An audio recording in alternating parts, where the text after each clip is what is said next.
Om Sadashiva Samarambam Shankaracharya Madhyamam Asmadacharya Paryantam Vande Guru Paramparam Ishvaro Guratmeti Murtiveda Vibhagne Vyomavda Vyaptadahaya Dakshinamurtaye Namaha Sarva Vedanta Siddhanta Gocharan Tamagocharan Govindam Paramanandam Satguru Pranatosh Maha. Om Shanti, Shanti, Shanti. Bem-vindos a mais um encontro do Grupo Vedanta Brasil. Trata-se do livro de Swami Paramarthananda, Vedanta Visando o Todo.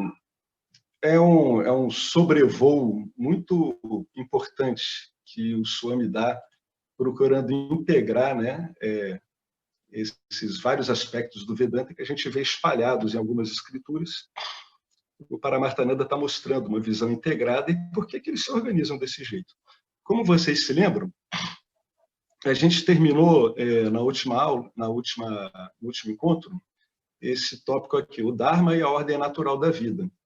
Isso tudo o Paramarthananda ele falou depois dele explicar os gunas, a divisão da classe conforme os gunas, e ele acabou usando esse viés dos gunas, esse enfoque, essa aproximação, para falar sobre a ordem natural da vida. Então, em resumo, eu vou ler só o último parágrafo, para a gente se ressituar. Para viver uma vida feliz, a gente tem que pensar nisso aqui, vida feliz. O que é uma vida feliz falada por um Swami Paramarthananda? Certamente não é esse monte de repiques, de picos de adrenalina e baixas que a nossa cultura está acostumada. Para viver uma vida feliz, é preciso equilibrar o Dharma universal, o grande Dharma, e o situacional. O Vishesha, que ele é o mais difícil que tem, porque ele varia demais. E combinar com o próprio Dharma pessoal, que é as aptidões, o local que a pessoa tem no campo dármico. É por essa razão que o sistema védico ensina a classificação Varnashrama da sociedade, na qual todas as pessoas desempenham seu papel de acordo com sua natureza. Então, é uma divisão funcional, conforme determinado pelos gunas. A base disso é a visão dos gunas. Isso também levou ao esboço de um modelo de caminho de vida. Modelo de caminho de vida é um modelo em 4 estágios para todos os seres humanos, conhecido como os 4 ashramas. O que são esses 4 estágios? O que é esse modelo, segundo as escrituras, de uma sociedade profundamente orientada, pelo menos em seus tempos gloriosos, pelo dever? Essa é a orientação, é disso que falam as escrituras védicas, em última instância. Dever perante, falam do Dharma. Os 4 estágios da vida. As escrituras falam de 4 estágios da vida, pelos quais todos devem passar, externamente ou pelo menos internamente. Internamente, pelo menos o corpo sutil do indivíduo passa por esses estágios. Esses estágios são o estudante, o chefe de família, o famoso arrimo de família, a aposentadoria e a sese, e a renúncia. Esses 4 estágios refletem a progressão natural da vida de um ser humano. Então, como é que as escrituras veem a progressão natural da vida de um ser humano? A vida começa com o aprendizado, e o estágio do estudante continua por muitos anos na infância e adolescência. Mesmo depois da escola, o indivíduo pode embarcar em treinamento profissional e vocacional, bem como em aprendizado espiritual, como o estudo das escrituras. O próximo estágio da vida é o de chefe da família. Atingindo a maturidade, o indivíduo mantém seu emprego, perseguindo objetivos mundanos, além de se casar e iniciar uma família. Gradualmente, com o tempo, à medida que a carreira da pessoa vai perdendo seu peso e as crianças, os filhos saem de casa, o estágio da aposentadoria começa. Esse é um estágio de afastamento da vida mundana. em que o indivíduo coloca menos ênfase na segurança, riqueza e prazer, que eram os 3 objetivos fundamentais, né? E ele começa agora a contemplar o 4º e último objetivo humano, libertação dos apegos mundanos. Moksha. No estágio final da vida, a pessoa se dedica totalmente à libertação interior, deixando para trás a sociedade e as obrigações sociais para se tornar um renunciante. Esse caminho aqui é um caminho feito por muitos sábios. Seguindo esse modelo de estágios, né, que se baseia em uma compreensão dármica da vida, uma compreensão dos deveres, né, uma compreensão da integridade do campo, o indivíduo pode desfrutar não apenas do sucesso mundano, mas também contribuirá para a sociedade através da procriação e, eventualmente, poderá obter moksha, voltando sua atenção das atividades mundanas para as espirituais. De acordo com as escrituras, todas as realizações humanas devem culminar em moksha. Sem moksha, a vida humana é incompleta. É por isso que as escrituras mantêm as realizações materiais como alvos incidentais, né? Eles são eventos pontuais no seu trajeto, né? E as realizações espirituais como o objetivo principal e final da vida. É falado, né, que uma vida bem vivida, ela é uma vida muito dármica, né? Vida bem vivida é uma vida que passa por tudo que existe na vida, né? Da forma mais dármica possível. É uma vida bem vivida, ela é uma excelente preparação para moksha, né? Porque o indivíduo conhece muito bem, né, as alegrias, os dissabores, as conquistas, as perdas, né? Ele está azeitado, né? Ele está muito bem antenado com tudo que pode ocorrer numa vida humana, né? E se ele consegue ver que essa trajetória não deu para ele o que ele quer, aí naturalmente as escrituras entendem tudo isso como coisas incidentais, né? Porque para qualquer escritura o objetivo principal e final da vida é o conhecimento, o autoconhecimento, né? Com relação a moksha e os 4 estágios, existe a opção do indivíduo pular completamente os estágios de chefe de família e aposentadoria. E aí ele vai direto para a fase de renúncia. Esses renunciantes, sannyasi, têm pouco desejo por bens mundanos e um forte desejo pela verdade e libertação espiritual.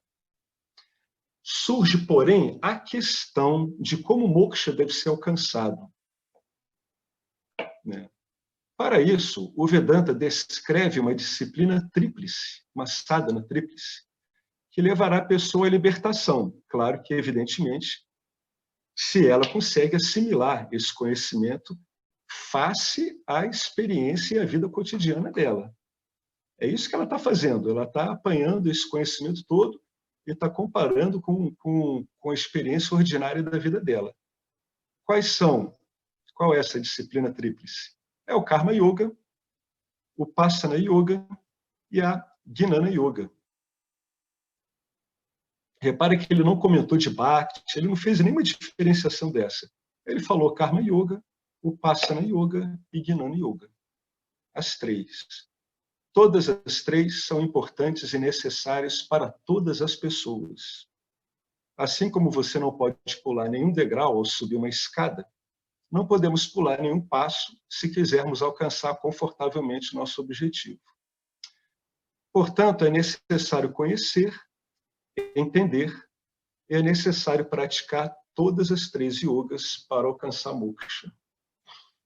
Agora ele vai destrinchar uma por uma. Isso aqui é o cerne, né, do sistema de operação que a gente tem. É essa disciplina tríplice. É com base nela que o indivíduo vai atuar. E vai atuar onde? Vai atuar no próprio corpo sutil dele, né?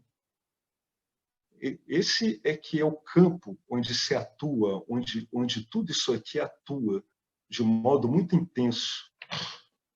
Agora ele vai esmiuçar cada componente dessa sadhana tríplice, tá?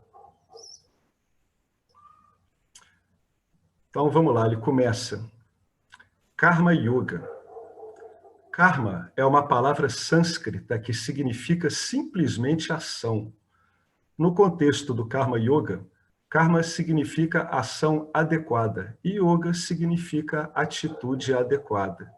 Assim, agir apropriadamente com a atitude adequada é a essência do Karma Yoga, né?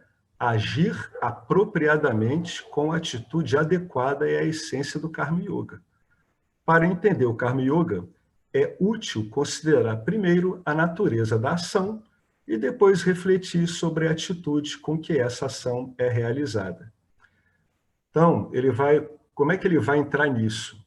Ele escolheu primeiro categorizar a ação e depois refletir, né? Qual é a atitude adequada para cada ação. Então, o enfoque dele aqui é pela ação. Ele vai entrar pela ação.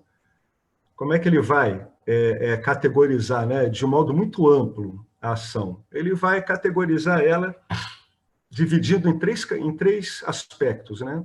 As boas ações, Sattvika Karma, ações intermediárias, Rajasa Karma, e más ações, Tamasa Karma.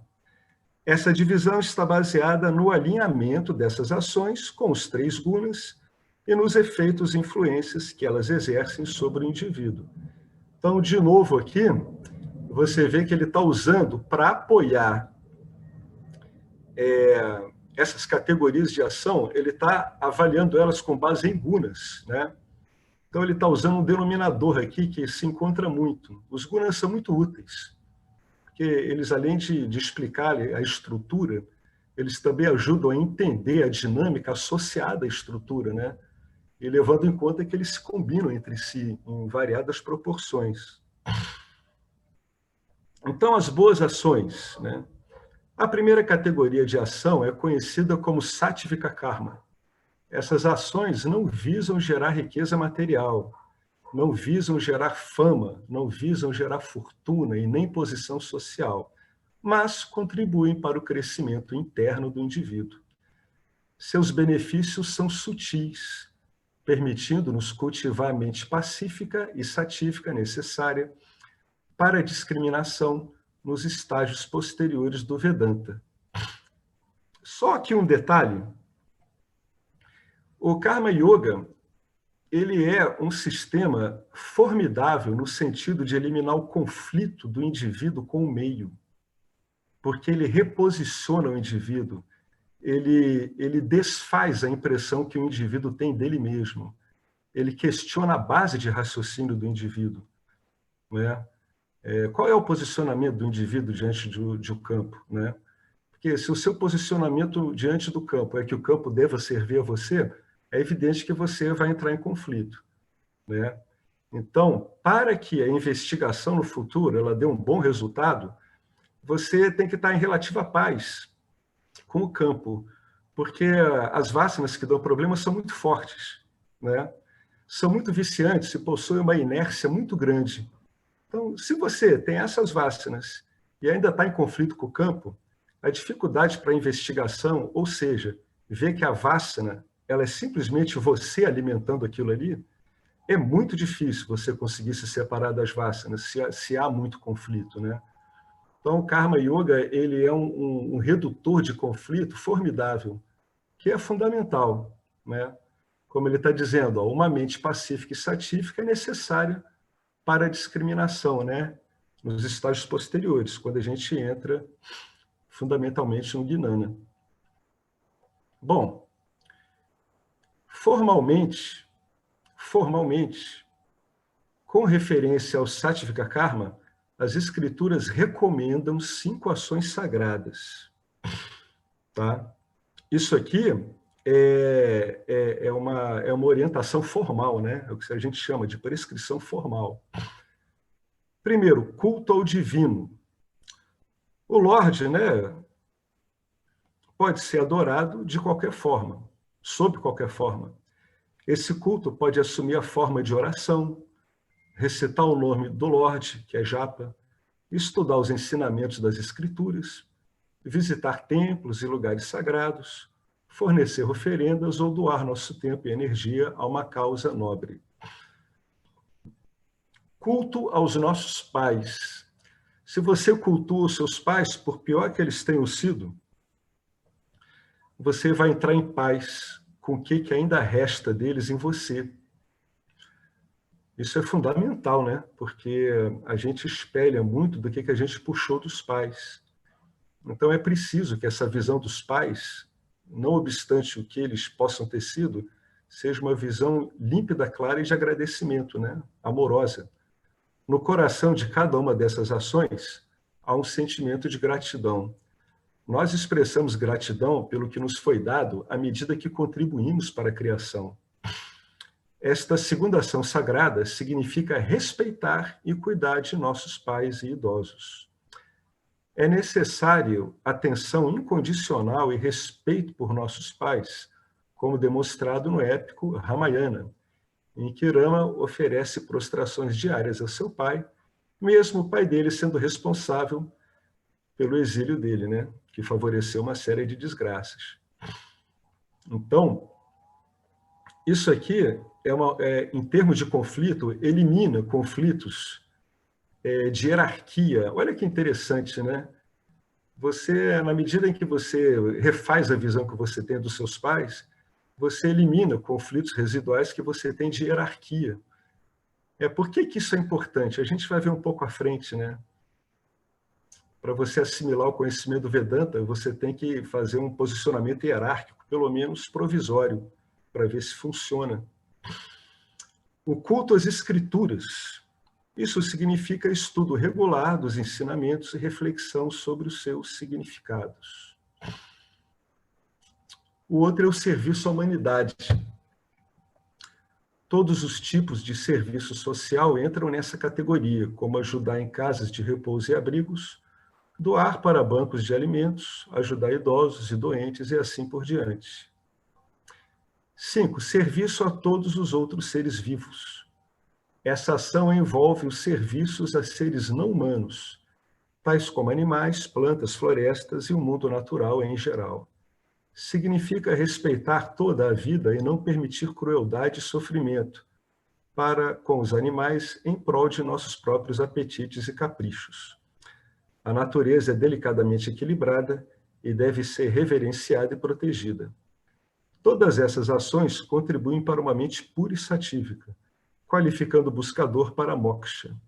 Quão grandes ou pequenas devem ser essas ações dependerão do tempo e dos recursos do indivíduo. Ou seja, vão depender, no fundo, do seu aparato subjetivo, né? Algumas pessoas vivem assim de um modo muito espontâneo, né? Elas não precisam transformar isso aqui através de como se tivessem cumprido a prescrição de uma escritura. Eu vou ver se as pessoas querem conversar alguma coisa sobre isso, porque isso aqui é um pouco delicado, né? Especialmente o serviço a todos os seres vivos, o serviço à humanidade. Quando vocês veem assim, por exemplo, aqui no item 4, serviço à humanidade, vocês vão para a Índia e a gente vê um monte de ashram, todos dedicados a causas sociais, etc. As pessoas não entendem isso e acham que tudo isso é coisa de gente que está se aproveitando. Vocês reparam como que, no devido contexto, quando se olha isso adequadamente, isso é considerado formalmente uma ação sagrada, em termos de karma, né? Então tem o seu papel. Agora, se na manifestação isso é aproveitado ou não, em benefício próprio pelos instituidores, isso é outra coisa, e não remove em nada a validade desse tipo de ação, né? Alguém quer comentar sobre essas ações, essas boas ações? Algumas pessoas acham que tem que começar a fazer tudo isso ao mesmo tempo.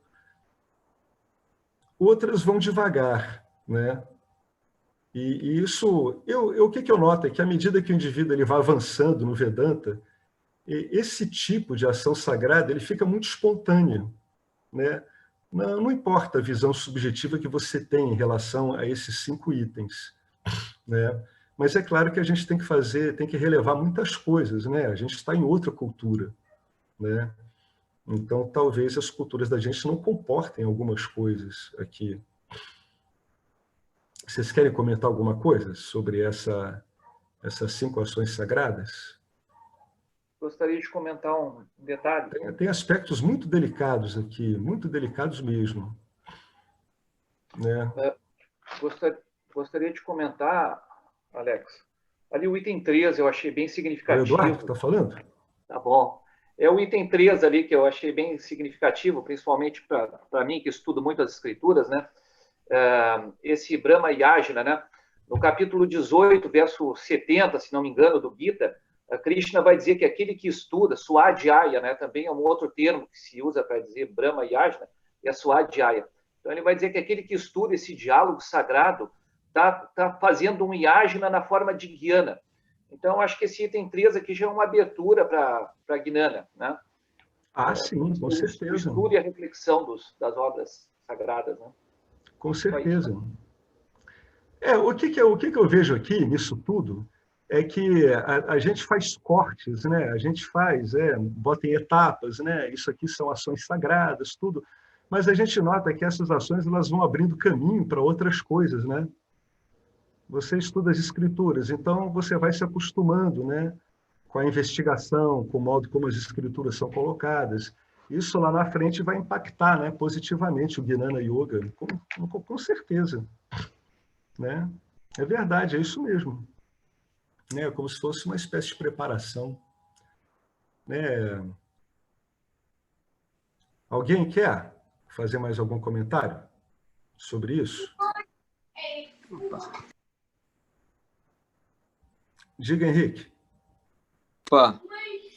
Não, era basicamente esse negócio de ações, né? De como se diz, de você ter ações pela humanidade, ter ações né? Eu acho que isso, às vezes a gente confunde, talvez a gente se forçar para fazer alguma coisa, né? Eu acho que isso surge como consequência né? Ou seja, não colocar, como se diz, a carroça em frente dos bois. Isso vai surgir naturalmente, né? Pelo menos comigo aconteceu, né? Às vezes você acorda um dia, né? E não sei por que carga d'água, você quer sair abraçando todo mundo, sei lá. É uma coisa muito estranha isso, né? Você vai, né, no meu lugar de trabalho, todo mundo, cara fechada, sei lá o quê. Mas é interessante isso. Mas eu percebi que isso não pode ser algo assim, eu vou, né, fazer uma ação. Talvez, né, como, digamos, se obrigar no princípio como para você quebrar alguma guna, né, alguma coisa, talvez seja interessante isso, né? De você, digamos assim, dar uma, por exemplo, pessoa muito egoísta se obrigar a fazer, como a gente já conversou, né, se obrigar a fazer uma ação para ele começar a quebrar essa guna, digamos assim, não sei se será isso. Mas, em geral, eu acredito que isso tem que surgir, vai surgir naturalmente se o trabalho está sendo feito de uma forma correta, né? Eu acho, eu não sei, essa é a minha opinião, né? Na verdade, isso vem espontaneamente pela compreensão. Mas, nesse caso aqui, o que acontece? Essas escrituras, às vezes, elas têm realmente prescrições, né? Então, o indivíduo, ele realmente, quando ele está no ashram, realmente ligado a essa sampradaya, que é a única que eu conheço, realmente ele vai fazendo isso aqui regularmente, né? Ele vai fazendo regularmente e vai incorporando isso, ao mesmo tempo vai compreendendo por que isso ocorre, né? Isso é uma disciplina mesmo. Mas, na verdade, tudo isso aqui você pode simplesmente entender, né? Em última instância, isso aqui está querendo dizer é o amor vertendo, né, rumo a objetos que respondem a ele, né? Que é a ideia que nós temos do divino, as ideias que temos de nossos pais, né? Como vemos as escrituras. Tudo isso é amor, são atitudes amorosas, né? Por isso que são chamadas de sagradas. Mas você vai compreendendo, isso vai aparecendo espontaneamente. Mas isso também não impede uma pessoa de tentar seguir isso aqui devidamente orientada, né? Primeiro até com uma disciplina, depois ela vai, né? Reiteradamente praticando isso, etc, etc. Porque, além do mais, ela tá aqui praticando algo em Mitya que tem um efeito, né, benéfico mesmo. É bastante funcional isso tudo. Né? Elas vão predispondo o indivíduo a ter uma determinada postura diante das próprias ações dele, né? Mas é verdade, isso pode vir espontaneamente, mas você também pode usar de disciplina, né? Como ocorre em muitos ashrams, né? Você dedica uma parte do tempo do seu dia a isso, né? Às vezes a pessoa acha que isso aqui é uma coisa muito formal. Por exemplo, você vai num templo desses, você cuidar da horta é um serviço a seres vivos, né? O indivíduo vai lá, ele faz você olhar aquilo de uma outra forma. Não, você não está só retirando comida dessa terra, né? Você está honrando uma espécie, né? Um vegetal, um ser que está aqui, né? Que está sendo cultivado. Ele te coloca num outro tipo de relação. O fundamental desse tipo, dessa visão, sacralização da ação, é te colocar em outra relação com essas ações, né? Te colocar numa relação mais amorosa, de mais entendimento, de entender por que essas coisas são valorosas, né? Você vai aprendendo a dar valor a isso, né? Aprende a ver o valor disso, de olhar esse tipo de ação dessa forma. Ações intermediárias. Ações intermediárias podem servir tanto para uma coisa quanto para outra, né? Enquanto o Sattvica Karma... Alô? Mais uma colocação sobre o tópico anterior ali, antes de você iniciar essa.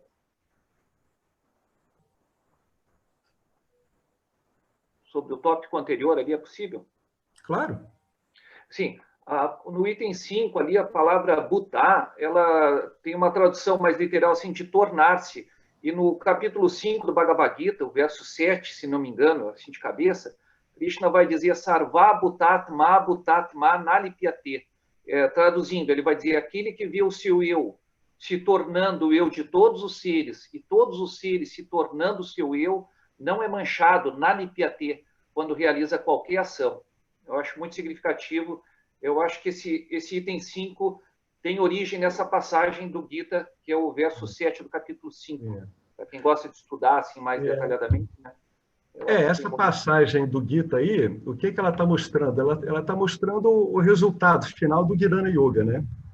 Que é quando você percebe a dualidade meramente como uma visão, um entendimento, e vê que ela não se sustenta por si mesma, né? O Alex. Mas aqui, o que ele...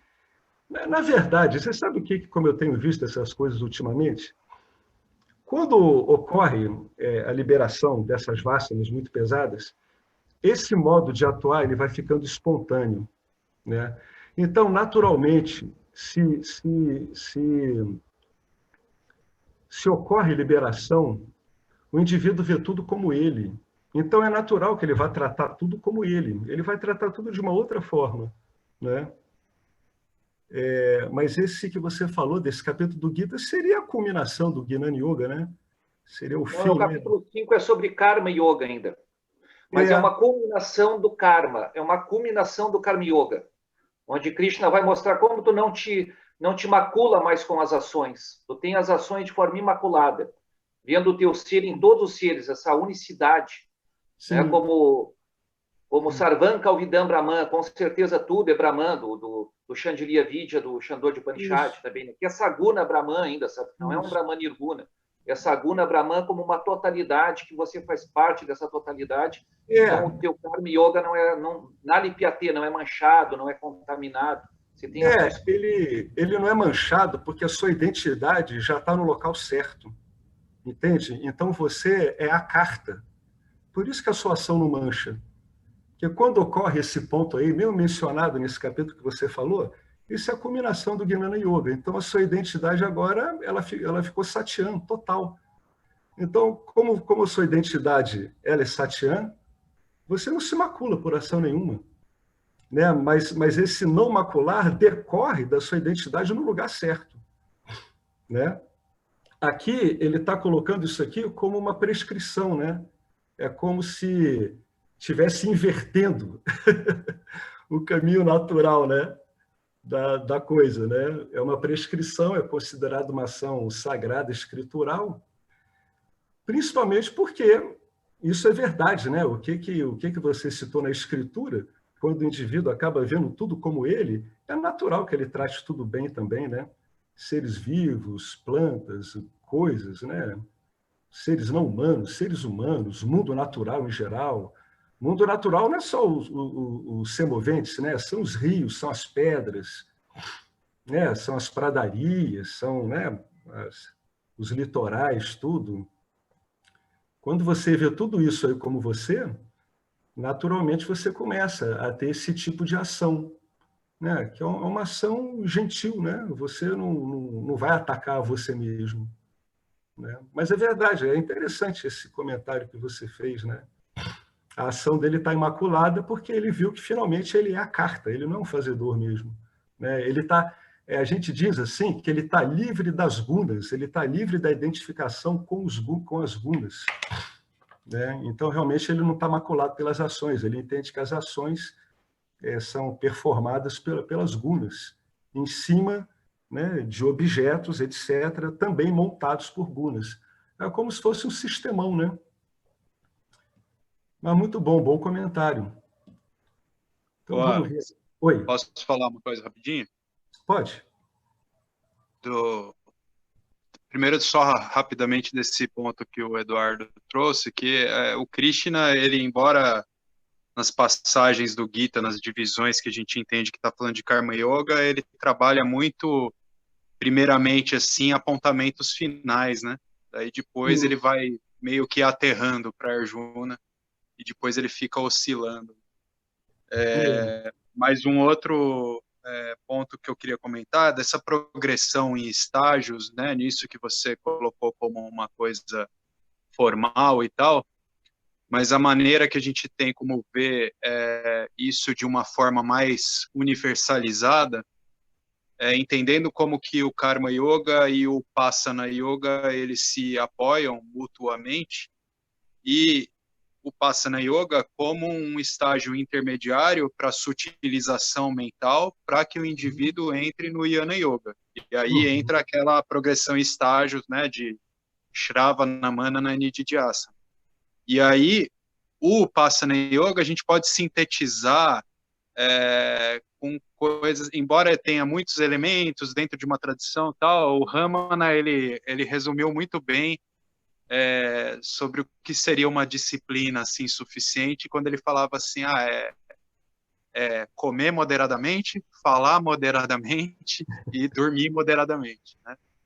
E após isso, disciplinas mentais, né? A própria meditação, primeiro em aspectos sarguna, para depois nirguna, isso tudo como estágios de preparação mental.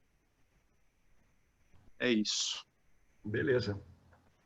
Ele vai aqui na frente, quando falar de Upasana Yoga, ele vai falar isso, né? Que é um refinamento do corpo sutil, né? Da personalidade. Desculpa, eu não estou acompanhando o texto. Vamos ver as ações intermediárias aqui. Enquanto o Sattvica Karma não tem nada a ver com nossos gostos e aversões pessoais, né? Sattvica Karma tem a ver com o entendimento do campo dármico. Rajasa Karma é inteiramente baseado em nossos próprios desejos, né?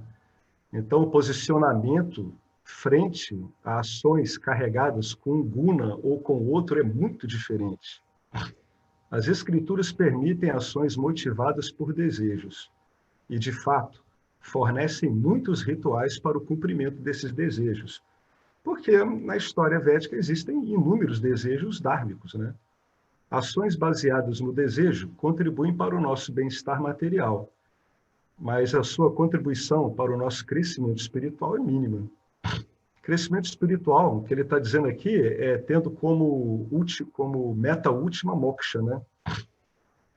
Porque é isso mesmo.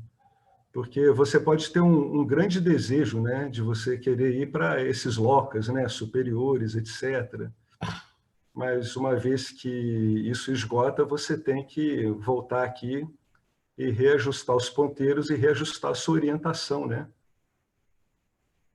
Mas o que importa é que a ação intermediária ela é baseada em desejo, e o desejo é algo que tem a ver com as suas projeções, com a leitura que você faz do mundo. Tem a ver com o seu Jiva Shristi, a visão do seu Jiva. Mas essas ações baseadas em desejo, elas não têm problema, contanto que os desejos sejam dármicos, né? Segundo as escrituras. Ele está tratando de modo escritural aqui. más ações. A categoria final de ação, Tamasa Karma, refere-se a ações que dificultam ativamente nossa busca por moksha. Né? São ações que violam o Dharma abertamente, como cometer violência, mentir, enganar, roubar e outras.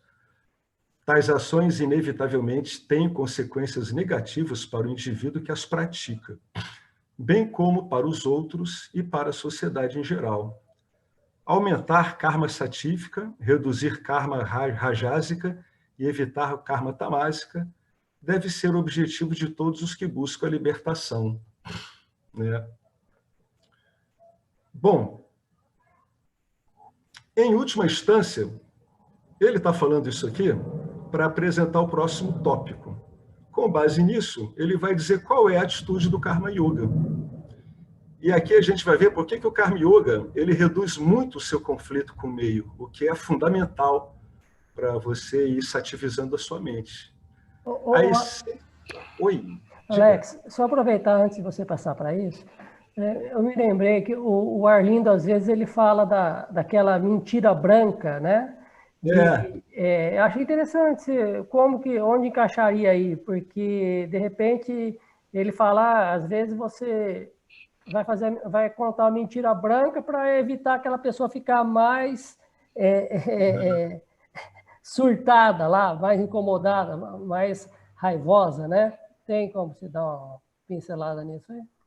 Isso é uma ação satívica, cara. Você está ajuizando, né? Você está pesando seriamente as consequências. E está vendo e está optando o quê? Pelo menor dano, né? Que é uma visão bastante satívica, né? O que eu vou optar aqui? Eu vou optar pelo menor dano. Pelo menor dano aonde? No campo. Né? Eu vou optar pelo menor dano no campo. Eu vou optar pela opção que vai produzir a menor desagregação possível no campo. Né? Considerando, né, que a gente está aqui tentando manter o campo. Aí é uma mentira que não visa o benefício próprio, né? E sim do campo. Não, isso. É uma mentira que ela é usada numa situação intermediária, né? Que elas são difíceis de você saber. É aquele vivesha dharma, que é dificílimo, muitas vezes. E você vai optar, né, pelo menor impacto possível no campo que aquilo ali vai ter, né? Me veio agora, acabou de me vir à mente. Imagina um alemão na Segunda Guerra escondendo um judeu, né? Dos nazistas, não, tem que falar a verdade, então ele entregar o cara, quer dizer, não é verdade? É por isso que esse Dharma situacional ele é difícil, porque ele bota o indivíduo numa saia justa. O Mahabharata é cheio de dharmas situacionais, é um inferno aquilo. É uma coisa impressionante como é que entra ali dharma situacional e bagunça o itinerário total dos personagens.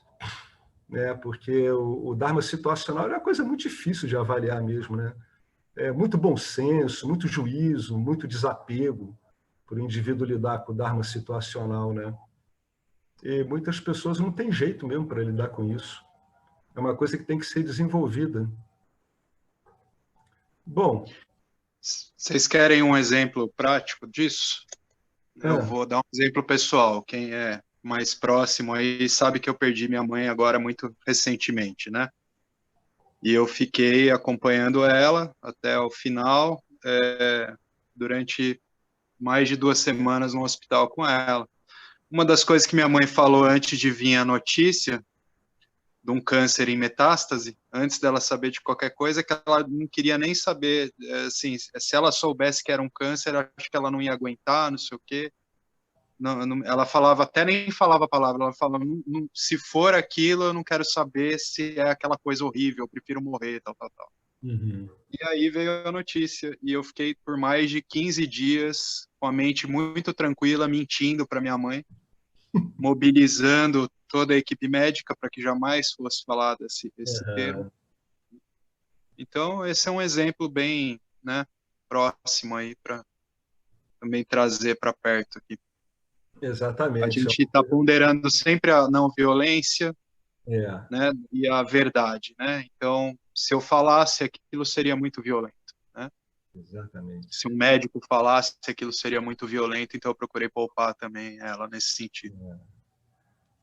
Bacana, é isso Krishna mesmo. fala no Bhagavad Gita também, o verso 15 do capítulo 17, se não me engano, ele diz que o ideal da fala é que ela não perturbe, que ela seja agradável, benéfica e verdadeira. Nem sempre é possível ser verdadeiro, né? Mas se você conseguiu os outros três, né? Que ela não perturbe, que ela seja agradável e seja benéfica. E meus sentimentos aí para o Fábio, eu também já perdi minha mãe, eu sei o que é isso. Muito bom. Então, é a história do Vishesha Dharma, com o qual a gente lida quase que todo dia, alguma coisinha de Dharma circunstancial desse tipo de difícil escolha, a gente vai ter que lidar. Então, a gente tem que pesar, né? Nem sempre, que nem o Eduardo acabou de falar, não é nem sempre possível a verdade, sempre, e assim como não é possível sempre a não violência, né? Então, o próprio Gita é um dilema, né? Esse campo de batalha é um dilema entre os dois. E ali é um dilema tremendo, e é um dilema que ele dura o tempo todo. Ele só se resolve na batalha mesmo. Em várias etapas assim, eles questionam isso mesmo, o tempo todo. Pô, mas é violento. Né? Até entenderem que aquilo ali era uma coisa que tinha que ser cumprida mesmo. Aquilo ali é um exemplo clássico, né, de Vivesha Dharma, né? Sim, Vivesha Dharma. É muito, muito interessante ali o Mahabharata, a preparação, né? Tudo que foi feito antes daquela grande batalha, realmente é um palco psíquico onde é cheio disso, né? Cheio dessas nuances, situações de saia curta, difíceis de sair, difíceis de avaliar, né? Bom, então, como a gente ia falando, ele agora vai apresentar qual é a atitude do Karma Yoga. Por que isso nos interessa, em última instância? A essência do Karma Yoga é cultivar a atitude adequada em relação às nossas ações e seus resultados. É um estado mental de equanimidade e equilíbrio. Equanimidade é quando o indivíduo não se altera diante de dores e prazeres. Ele recebe ambos de modo equânime.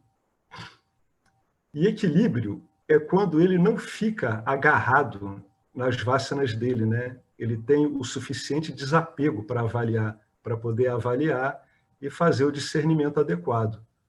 No Bhagavad Gita, Krishna descreve essa abordagem da vida detalhadamente. Aí ele começa, uma frase que a gente deveria refletir: a ação é inevitável na vida. Todos os dias realizamos inúmeras ações na busca de vários objetivos.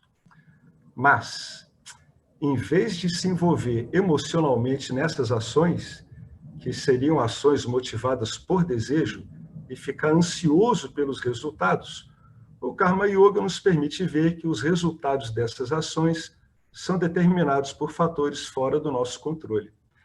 Essa primeira constatação vai diminuir a tendência do indivíduo de achar que ele vai conseguir extrair do campo tudo o que ele quer, né? Com o passar do tempo, ele vai compreender adequadamente o que esse parágrafo está dizendo, né? Numa situação dessa, numa postura dessa, o que acontece é que as suas ações, ao ficarem de acordo com o campo dármico, elas param de conflitar com o campo dármico, né? Essa condição, embora não seja necessária, ela é muito proveitosa para quem investiga, porque ela sativiza muito a mente. O que torna a mente absolutamente instável, em última instância, é uma coisa chamada expectativa. Expectativa diante da dor, expectativa diante do prazer, né? Os movimentos que ocorrem diante desses dois motores do samsara, né? Dor e prazer. Quando o indivíduo realmente ele se posiciona adequadamente, ou seja, ele se coloca numa atitude adequada em relação às ações e os resultados, essa coisa chamada expectativa, ela fica seriamente fora de combate. O indivíduo ele vai compreendendo que as expectativas dele, é aí no futuro que ele vai entender que essas expectativas dele são meras vássanas vinculativas. quando ele entrar no Jnana Yoga, ele vai conseguir ver isso com muita facilidade. Ele vai ver esses movimentos simplesmente avançando por inércia, por programa. Mas aí ele já vai estar num hábito de vida, num hábito de posicionamento diante das ações dele, onde ele não vai se identificar imediatamente com isso, e ele vai conseguir fazer uma investigação muito mais adequada. Então, o posicionamento, a atitude que o Karma Yoga dá para o indivíduo diante do campo dármico reduz tremendamente o conflito com o campo, principalmente reduzindo as expectativas. Você vai lá, faz ação, fez a ação da melhor forma possível, e agora você sabe que realmente você não tem controle, não tem como ter controle sobre os resultados. Aí ele vai entrar aqui, ó, devoção e aceitação. Ele vai falar uma coisa que muitas pessoas não sabem. Olha, a devoção talvez seja o aspecto mais importante do Karma Yoga. Cada ação que fazemos deve ser realizada com espírito de devoção. Espírito de devoção a quê? Aquilo que você sabe que tem que ser mantido, o campo dármico. O campo dármico é a expressão de Ishvara. A gente pode dizer que o campo dármico é o próprio Ishvara, aparecendo como campo dármico. Por que a gente age assim? Você age assim porque você compreendeu que você é mais um elemento do campo dármico. Você está ali para manter, para impedir a entropia do campo dármico. Então, o que você faz? Você, naturalmente, você trabalha, é isso que se chama de ações com espírito de devoção. Por quê? Porque são ações devotadas ao seu ego? Não. São ações devotadas à manutenção do campo dharma, do campo dármico. Então, você pode dizer, caramba, são ações devotadas a Ishvara. Sim, claro. Se você cuida bem do seu corpo, se você não maltrata ele, você está fazendo uma ação devocional ao campo, sem exageros, tentando mantê-lo da melhor forma possível, sem exagerar, sem lhe dar uma dimensão que o corpo não tem, você está fazendo uma ação profundamente kármica. É uma ação de Karma Yoga, você cuidar bem de você mesmo. Cuidar bem de você mesmo, sabendo da sua posição relativa dentro do campo ao qual você mesmo pertence. Cada ação que fazemos deve ser realizada com espírito de devoção. Você vai fazendo isso através da compreensão. É por isso que se diz que compreensão e devoção são duas faces da mesma moeda. A sua compreensão vai aonde a sua devoção está indo. E vice-versa. Trabalham sempre da mesma forma. Você vai tentar compreender. O ser humano, ele simboliza, ele traduz tudo em símbolos, em entendimento. Você vai tentar entender a sua devoção quando você ficar um devoto. E você vai também conhecer, entender qual o papel da devoção nessa história toda. Então você compreende a devoção. E a devoção se faz entendida como um modo totalmente dármico de você lidar com você mesmo e com o campo. Quando você não vê uma diferença entre o seu personagem e o campo. É a mesma coisa. Você é mais um elemento nesse campo. Oferecemos nossas ações como um presente ao Senhor. Nos sentimos agradecidos por tudo que nos foi dado e felizes por retribuir a vida. Por retribuir a vida como? Fazendo as ações adequadas à vida. Vida, a tendência da vida é manter o campo. Isso aí tem inclusive várias pesquisas científicas que falam isso, que a tendência desses campos é eles se manterem. Não fazemos mais o que fazemos por nós mesmos. Quando ele fala nós mesmos, é pelo modo como nós vemos a vida, tá?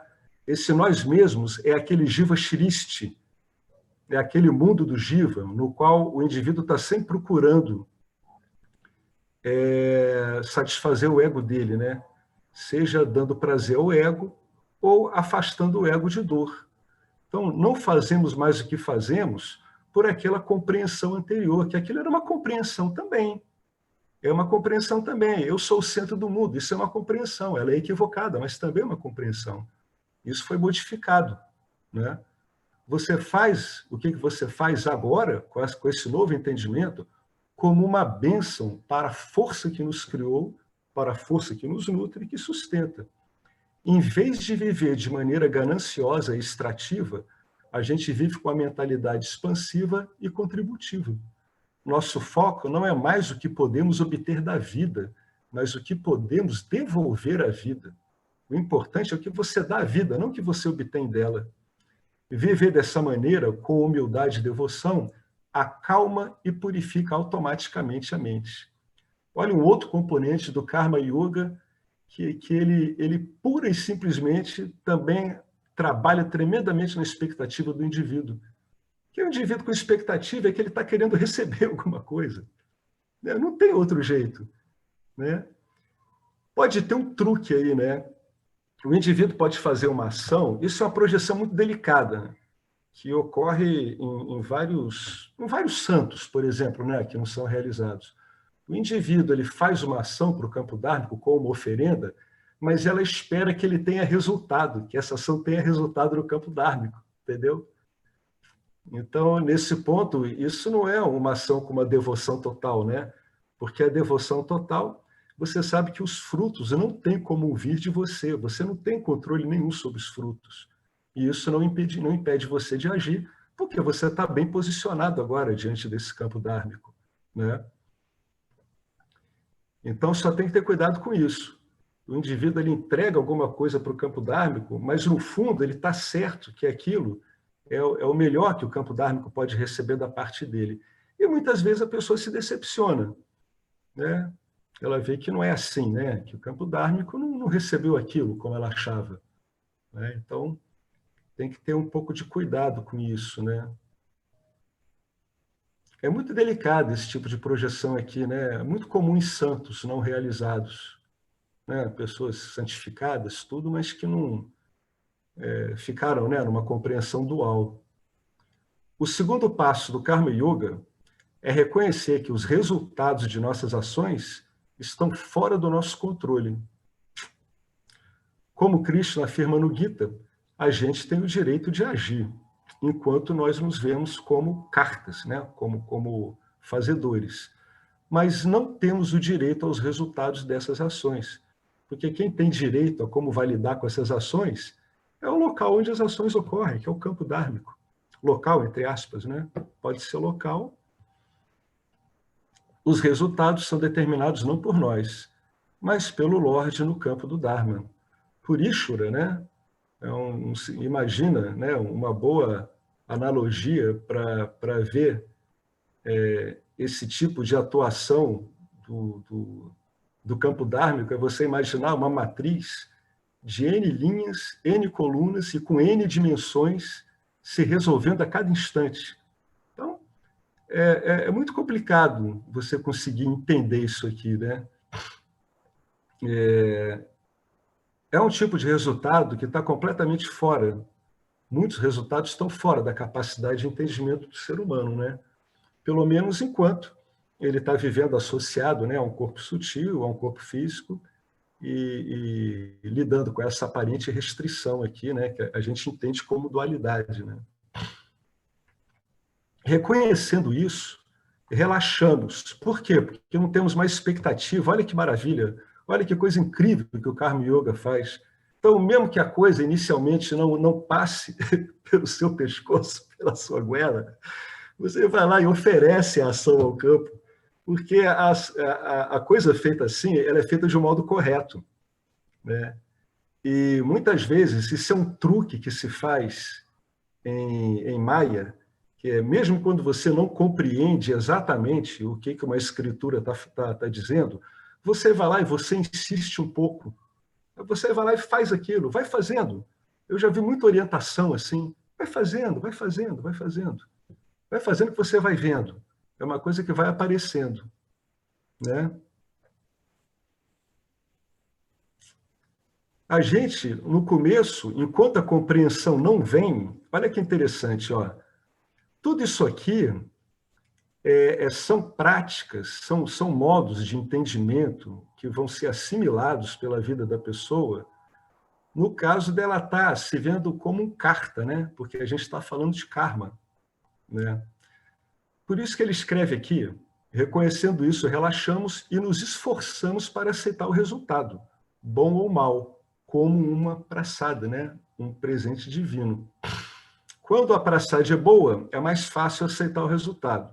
Quando ela é ruim, é bem mais difícil, porque aí o Karta, ele tem uma visão dual que vai trazer para ele várias projeções que ele vai ter que olhar mais na frente nessa hora, né? Por isso que, inicialmente, por um karma yogi, pode ocorrer essa ideia de esforço. Ele vai ter que se acostumar, é um costume, ele vai ter que se acostumar a ver as decepções dele como coisas muito úteis, muito proveitosas para a vida dele, o que, no fundo, são. Essa que é a verdade, né?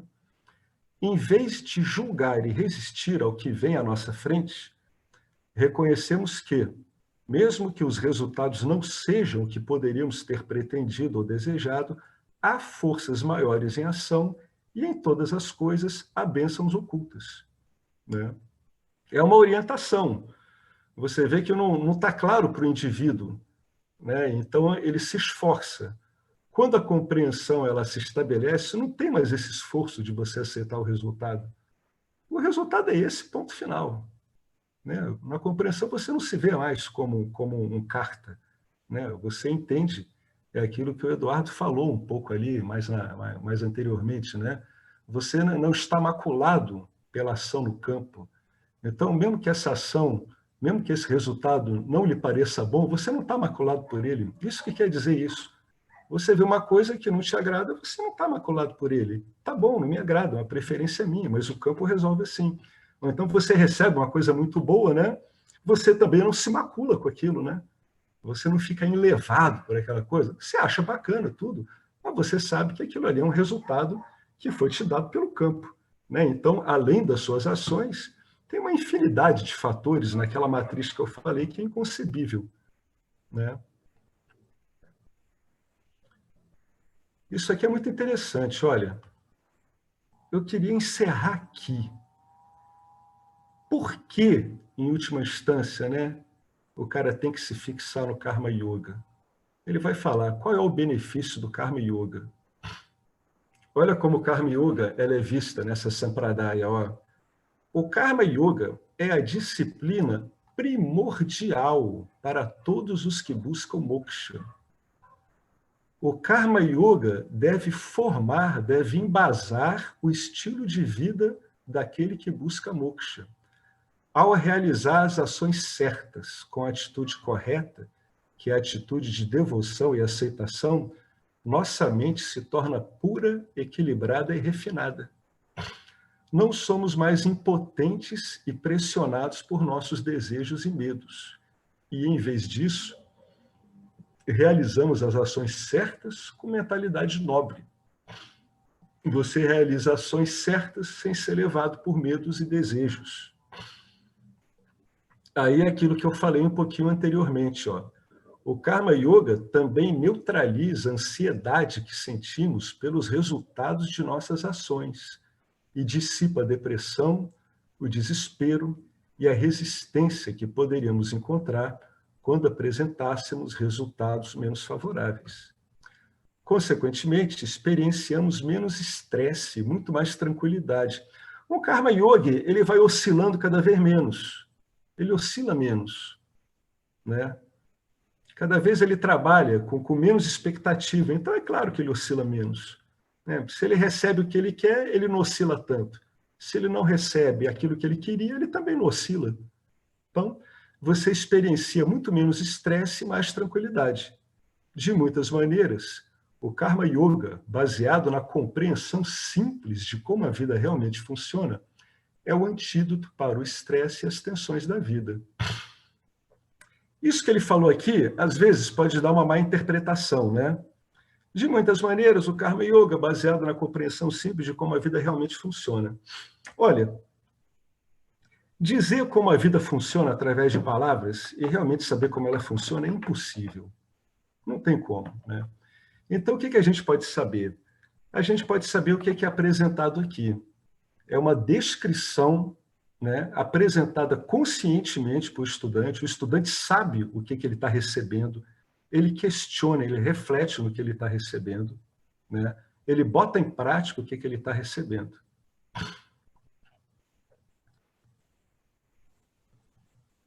Ele sabe que ele está seguindo uma orientação, né? Quando o indivíduo fala como a vida realmente funciona, ele está querendo dizer o seguinte: é a pessoa que já está usando esse sistema e está vendo que ele é mais funcional do que o sistema que ela usava antes, que era o sistema próprio dela, o JavaScript dela, o navegador próprio. Está vendo que é mais funcional. Mas o que é apresentado é um modelo. Você aplica esse modelo à vida e porque a sua vontade é moksha, ele começa a funcionar bem, porque ele não é centrado no ego, né? Mas esse realmente, quem vai dizer é você. Só você realmente vai poder ver se essa compreensão simples ela é funcional ou não. Pessoas que não estão interessadas em moksha não têm o menor interesse nessa compreensão simples de como a vida realmente funciona. Para essas pessoas não faz sentido isso, né? Quem vai ter que dar veracidade a isso é você. Isso é um modelo e tudo que a gente descreve na vida a gente aplica.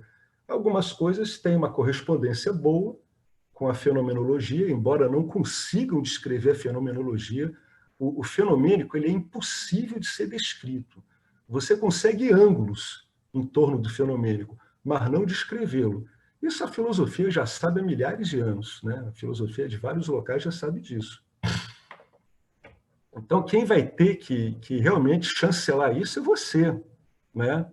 Esse sistema não vai fazer nada por você. Ele é uma ferramenta, e ferramenta não faz nada pelas pessoas. Nada. As pessoas que vão lá, pegam isso e veem se realmente esse modelo está funcionando melhor para ela, de acordo com o objetivo dela, claro, do que o modelo anterior, que era a visão pessoal que ela estava usando. O único jeito é o indivíduo testar isso, né? Então, sem sombra de dúvida, é um antídoto para o estresse e tensões da vida. Por quê? Porque ele desloca o seu centro de referência do ego, ou seja, dos seus medos e desejos, né? Por quê? Porque, no fundo, o Karma Yoga ele te bota em contato com algo que a gente chamaria de maior, Ishvara. É o Karma Yoga que te apresenta Ishvara, em termos funcionais, né? Como é que eu vou atuar no mundo assim? Se isso é Ishvara, você vai atuar desse jeito. Então, isso é um supressor, né? Com o passar do tempo, as pessoas realmente elas se livram, entendeu? Livra mesmo, eu assino embaixo, se livra de depressão, de ansiedade, de ficar muito perdido no futuro, ficar perdido no passado. Agora, no começo, aplicar o Karma Yoga pode ser uma coisa meio desagradável, porque você possui uma inércia funcional, né? Então, por isso que você segue um método, por isso que você segue uma orientação, por isso que você repete, por isso que você insiste, até que isso vai ficando mais óbvio, vai ficando mais evidente. Tudo isso vai sendo assimilado. Quando esse agir e esse posicionamento ele é adequadamente assimilado pelo indivíduo, a posição dele diante da ação, ela fica desse jeito aí, que está falado. Mas isso pode demorar um tempo, é por isso que o indivíduo tem que ir insistindo sempre, né? Ao praticar Karma Yoga, é aquilo que a gente estava falando. Nossas prioridades mudam naturalmente. Por que ele fala naturalmente? Porque elas mudam como uma decorrência natural da prática. Claro, uma decorrência natural da prática alicerçada na compreensão, né? Nosso desejo de libertação aumentará, porque você vai ver que você, para ser contente, um dos resultados que eu vi no Karma Yoga, ele é muito interessante, é que realmente você não precisa estar pensando nos seus desejos, em evitar os medos, para você ficar muito contente, né? E quando isso vai ocorrendo, o seu desejo de se libertar desse posicionamento egocentrado que volta e meia pega de novo o indivíduo no campo dármico, esse desejo de libertação vai aumentar, porque a prática vai propiciando isso, vai empurrando o indivíduo, vai dizendo, olha, está vendo como é que isso funciona? Não é a felicidade que você esperava, nada é como você esperava, é tudo muito mais simples, entendeu? Agora, a insistência é necessária, por causa do tremendo vínculo que essas vássanas mais potentes têm com o corpo sutil, né? Então, o que acontece? Gradualmente, a sua mente vai ficando mais clara. A mente mais clara e uniforme é uma mente que não está agarrada a seus desejos e medos. Ela não está agarrada a seus desejos e medos por compreensão de que não é por aí. Só o fato do indivíduo saber que não é por aí, e saber mesmo, e assimilar, já é um grande passo. E ele realizar isso é simplesmente a consecução do que ele tinha antevisto um pouco anteriormente, né? Nós vamos estar também mais qualificados para alcançar essa libertação. O desejo por algo não é suficiente, embora seja fundamental. Também é necessário estar qualificado para alcançá-lo. Ou seja, o que é qualificado? Qualificado é o cara que assimila essas experiências e essas sugestões que o Vedanta vai dando. Esse o cara vai ficando qualificado, né? Ele vai olhando, ele vai insistindo e gradualmente ele vai ficando qualificado, né? Ele vai ficando qualificado por pura compreensão. Quando a pessoa ela entra no caminho desse, ela tem que questionar seriamente toda a base de raciocínio, de sentimento, de compreensão que ela tem em relação ao mundo e ela mesma. É questionar mesmo. É olhar e dizer assim, mas será que eu sou isso mesmo? Será que é isso que está acontecendo? Será que essa visão de mundo que eu estou acostumado há tanto tempo, será que isso tem fundamento? Isso sempre vem junto com uma sensação? Será que isso é verdade? Né? O que acontece? Quando você vai fazendo isso, você começa a se descolar das suas preferências, dos seus vínculos, você começa a olhá-los à distância, é o que se chama de objetivar. Eu estou objetivando minhas vássanas, não estou mais montado nelas, cavalgando elas como se fosse um louco em cima de um dragão furioso. Não. Agora, o que está acontecendo? Eu estou conseguindo vê-las em movimento, eu estou objetivando elas, né? Quanto mais eu objetivo isso tudo, quanto mais eu consigo ver que o quanto tudo independe do que eu achava que era a minha volição, mais qualificado eu vou ficando. Porque eu estou com menos expectativa, eu estou mais aberto a ouvir, eu estou mais aberto a aplicar, a questionar, a comparar parâmetros, a botar um parâmetro de lado e começar a usar outro. Você começa a aprender, inclusive, a forçar um pouco. Você tem que insistir um pouco, sabe? Você força mesmo. Quando eu comecei a forçar, eu achei muito estranho, porque era alguns anos atrás, às vezes tinha umas oscilações assim, de humor tremendas, e eu dizia assim, mas isso é um absurdo, porque eu sou uma consciência limitada. O resultado era tão grande que eu não queria acreditar, e eu ficava com medo. Olha que coisa ridícula. Isso é ridículo. Uma pessoa tem que passar por essas coisas e ver que ela está trabalhando com impulsos muito atávicos, muito básicos, diante de uma constatação dessa. Então, ela tem que ter uma certa insistência, né? É muito eficaz todas essas ferramentas que são colocadas aqui, né? Você vai ficando qualificado à medida que você vai aplicando essa sadhana tríplice. Como fundamento da prática espiritual do buscador, o Karma Yoga é um pré-requisito necessário para preparar a mente para a moksha. Karma Yoga fulmina as suas expectativas. Quando as suas expectativas são fulminadas, a sua mente vai ficando que nem uma mente de uma criança. Uma criança bem daquelas novinhas, né, que brinca com qualquer coisa, né, vai ficando assim. Né? Só que com juízo, né, porque a criança está pronta para crescer e ser enganada. Você não. Então, não queira voltar a ser uma criança, como tem alguns ciclos espirituais, que é a mesma coisa que você dizer que você quer voltar para a fila para ser enganado de novo. Né? Por ser uma criança que já foi enganada, é que você está aqui. Né? Na hora que empurraram esse monte de projeções em cima da gente, a gente não tinha a menor capacidade de questionar isso e recusar, né? Justamente porque essas projeções foram empurradas pela gente, pelas pessoas que a gente mais estimava, e que fizeram isso com a melhor das boas intenções, o que, no fundo, é muito lindo. Né? Como é que você pode fazer uma coisa tão absurda com uma intenção tão maravilhosa? Isso aí, para mim, só aponta para a beleza e para a bondade que o ser humano é, né? E mesmo fazendo coisas absurdas, você vê que o fundamento último disso é querer o bem. Não importa que a sua compreensão do bem seja uma compreensão meio tacanha, mas é a mesma, é o mesmo modo de... É o mesmo mecanismo raciocinando, é o mesmo mecanismo concluindo, conforme as predisposições que ele tem, né? Então, eu vou dar uma terminada aqui e abrir um espaço aqui para uma pergunta, uma colocação, né? Um comentário, qualquer coisa. Mas eu queria muito pedir para, sei lá, durante a semana, volta e meia, pega esse 4, Karma Yoga, basta isso, é pouco, não precisa se entupir de muita coisa. Pega isso aqui e fica com isso aqui a semana toda. É pouco, olha, são poucas páginas. Fica só com isso aqui. Né? Dá uma insistida, vê se essas coisas aqui ocorrem. Ó. Será que quando você vai aceitando as coisas, a sua devoção ela aumenta? Olha que coisa bacana, olha como é que tem coisa para ver. Como tem coisa para contemplar e insistir. Será? Questione, veja se funciona assim mesmo. Você tem que insistir muito. Será que funciona assim mesmo? Será que isso acompanha a coisa? O único jeito é você ficar testando isso o tempo todo, né?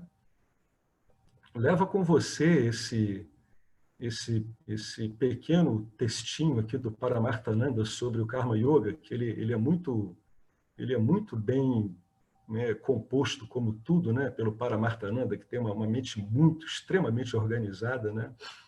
Muito encadeada, muito fácil de entender, né? Uma leitura de causa e consequência, né? De uma coisa embasando a outra. E dá uma refletida sobre essas coisas, essas 5 ações sagradas aqui, dá uma olhada com calma, né? Tirando esses nomes, né? E esses termos, eu acho que às vezes esses termos atrapalham, né? Culto ao divino, tudo. Dá uma olhada, vê o que é isso, e vê se você já não faz isso muitas vezes, né? É bacana isso, né? Como é que é quando você abre uma escritura e começa a ler, né? Ocorre assim, né? A devoção é a sua atenção jogada ali, né? Totalmente integrada ali, né? Se diz que a atenção é a consciência na experiência, né? Quando a consciência ela está em experiência, ela se resume à atenção, né?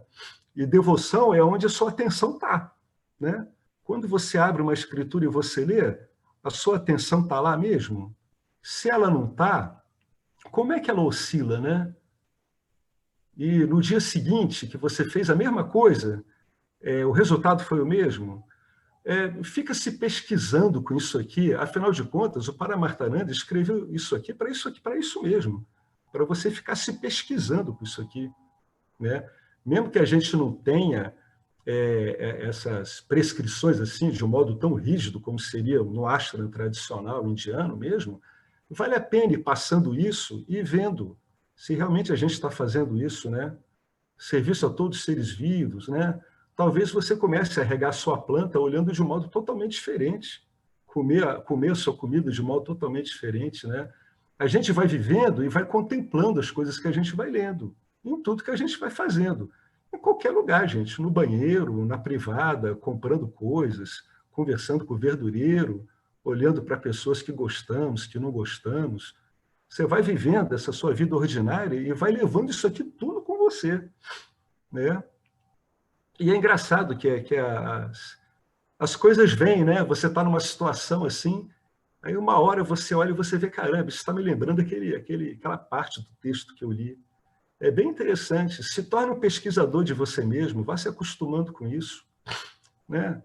Vá olhando pelo Karma Yoga e vê se você vai reparando nesses benefícios.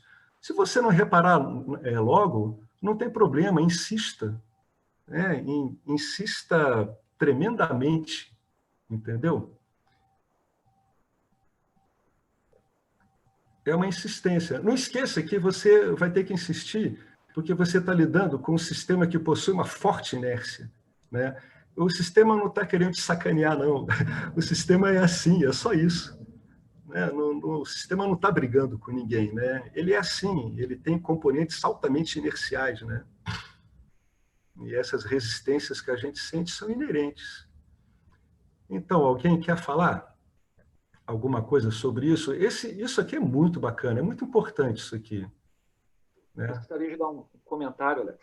Diga. Eu acho muito significativo isso tudo que você falou, e como essa devoção é onde está o nosso coração, né? Onde está o nosso coração é aquilo que a gente ama realmente, né?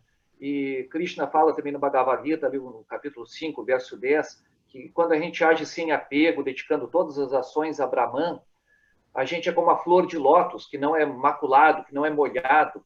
Me lembra Jesus, quando Jesus vai falar para a gente não ficar ansioso também com as ações, Jesus também fala dos pássaros e das flores, a gente olhar as flores e olhar os pássaros, né? Uhum. E como essa relação mesmo da devoção, do amor, nos qualifica. Eu acho que nós nos qualificamos aí, que a gente vê que a gente está mergulhado nessa prachada, nessa graça, a gente se qualifica pelo amor, né? E como o amor duas faces da mesma moeda, como você falou com Diana, né? Me lembra o Santo Agostinho que diz, né, que quanto mais eu amo a Deus, mais busco conhecê-lo. E quanto mais eu conheço, mais eu amo. Então, acho que essa relação tá muito junta mesmo, e nos qualifica muito. Eu me lembro disso do Santo Agostinho, achei muito bonito na época. É verdade, é isso mesmo. Bacana, é isso mesmo. No fundo é onde está a sua atenção, né? Onde ela está, né? Mesmo que pareça que ela esteja soterrada por várias camadas, né, estrojetadas, ela está aí. E as pessoas têm que entender que, naturalmente, elas são devotas. O fato de você estar devoto a alguma coisa de Nietzsche, ou até alguma coisa meio nauseante, ruim, não exclui você de que você está um devoto daquela coisa ruim. Né? E, em vez de ficar prestando atenção na coisa ruim, olha como é que você está devoto daquela coisa ruim e como você pode ficar devoto de uma coisa boa. Porque a devoção sai de você, cara, espontaneamente, é a sua característica. Todo ser humano é um devoto. Existe coisa mais devota do que torcedor fanático de time de futebol? Aquilo é devoção total, cara. Total. Uma coisa rapidinho, Alex. Diga. A palavra devoção, eu acho que invoca no imaginário de muita gente a ideia de alguém que pode estar meio robotizado, como quem está adorando um objeto sagrado ou uma entidade, uma personalizada em um sacerdote, qualquer coisa assim. E isso que você falou, né? Todo mundo é devoto de alguma maneira. Mas a gente é devoto da felicidade, né? Todo mundo quer ser feliz e as pessoas podem estar buscando isso das maneiras mais equivocadas possíveis. Mas esse entendimento de que todo mundo é devoto de alguma forma, ele precisa ser ampliado. E aí, para a gente tentar colocar isso em termos que podem ser praticados aí no nosso cotidiano, é tentar sempre estar com a mente, ter ali como um pano de fundo, um olhar maravilhado para todas as experiências cotidianas. Então, perceber a maravilha por trás de tudo aquilo que é cotidiano, que você faz corriqueiramente, das situações que você quer evitar a qualquer custo também. Então, há um maravilhamento em toda essa experiência humana, né? Em tudo aquilo que como você falou, o alimento que chega à mesa, né? Celebrar esse alimento, a alimentação, mudar a perspectiva da maneira como você faz uma coisa que pode estar na tua rotina, assim, meio robotizada, tipo ir regar a planta. E mesmo isso, na maneira como a gente se relaciona com as pessoas, o celular que está aqui na nossa mão, permitindo essa comunicação, alta tecnologia, olha que maravilha isso, né? Então, essa engenhosidade humana que permitiu esse tipo de tecnologia, isso também é maravilha de Ishvara, né? Uma cãibra que eu estou sentindo aqui no meu pé agora do nada. Então, também a gente vê esse maravilhamento em todas as experiências, né? Todas elas vão nos servir, servem para o nosso desenvolvimento. Até essa cãibra aí também, né? Você fica olhando e dizendo, cara, como é que isso ocorre, né? O que é isso? Na hora eu pensei, preciso comer mais banana. Veio na hora, né? A minha sogra tomou água tônica. Que figura. É isso aí. Então, alguém quer acrescentar mais alguma coisa? Esse tópico ele é muito delicado e muito importante, viu? É compreender por que isso é ensinado assim. Essa que é a base. Por que isso é ensinado assim? Por que o Swami escreve desse jeito? Por que ele encadeia isso? Muitas vezes a gente lê essas coisas e não concorda. Quando a gente não concorda, é o momento em que a gente deve mais parar diante delas e ver. Dizer, por que eu não estou concordando com isso? Então, eu vou tirar a prova, eu vou ver o que funciona aqui. E daqui a algum tempo eu vou fazer a mesma coisa, depois a mesma coisa. Né? A gente faz um monte de coisa repetida o tempo todo. Por que não ficar repetindo em cima disso? É muito mais legal. Né? Quanta coisa a gente repete? Eu repito um monte de coisa boba.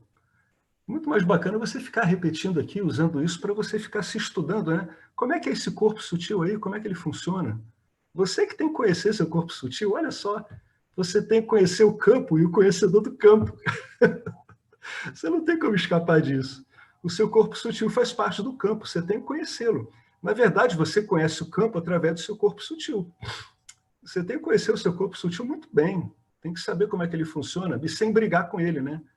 Não vai querer tornar o seu corpo sutil uma coisa perfeita, porque você vai perder o seu tempo e não vai conseguir isso de jeito nenhum.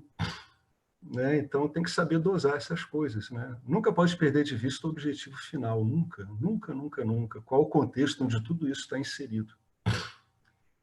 Então, pessoal... Só mais uma palavra, Alex, que eu acho que pode ser útil para quem tem uma dificuldade de entender esses termos, tal como um culto ao divino, né? Uhum. O que é esse culto ao divino? A gente primeiro tem esse entendimento de Ishvara como uma totalidade, então esse culto ao divino é tornar tudo divino, né? Ressignificar o seu cotidiano e todas as experiências como divinas. Isso. E tudo aquilo que você faz se torna divino. Então, é isso. Krishna também fala textualmente no Bhagavad Gita 1854 que a suprema devoção, para Bhakti, é considerar todos os seres como iguais, é o amor a todos os seres. Então, textualmente em 1854. É o amor incondicional, né? Isso. Você tem um amor equânime, né? O amor que não é aquele amor que a gente imagina, né? Que as pessoas dizem. Exato. Né? Eu me lembro essa coisa que você falou aí, Fábio, do indivíduo ver tudo, né, como divino, inclusive até as coisas muito, muito trágicas, né? Eu lembro que uma época eu ouvia aquele alemão, como é que é o nome dele? O Eckhart Tolle, e ele dizia que para ele ficava muito mais claro o que ele chamava de presença quando não tinha ninguém no local.